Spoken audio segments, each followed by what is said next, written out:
Vedayapalem police station CI Srinivasa Reddy తీరు పట్ల ప్రజలు హర్షం. సీఐని అభినందించిన నగరంలోని పోస్టల్ కాలనీ వాసులు.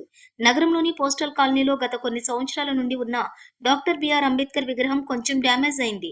ఈ విషయాన్ని స్థానికులు వేదాయపాలెం సీఐ శ్రీనివాసరెడ్డి దృష్టికి తీసుకెళ్లగా ఆయన సొంత డబ్బులతో మంచి మనసుతో కొత్త అంబేద్కర్ విగ్రహాన్ని చేయించి ఇచ్చారు.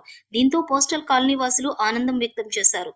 డాక్టర్ బిఆర్ అంబేద్కర్ జయంతి రోజున సీఐ శ్రీనివాసులు రెడ్డి కొత్త అంబేద్కర్ విగ్రహాన్ని అదే ప్లేస్ లో ఏర్పాటు చేసి ఘనంగా నివాళులర్పించారు. దీంతో ఆ ఏరియా వాసులందరూ సీఐ శ్రీనివాసులు రెడ్డిని ప్రత్యేకంగా అభినందించారు. కార్యక్రమంలో సిబ్బంది తురకా శ్రీనివాసులు, పోస్టల్ సిబ్బంది పాల్గొన్నారు.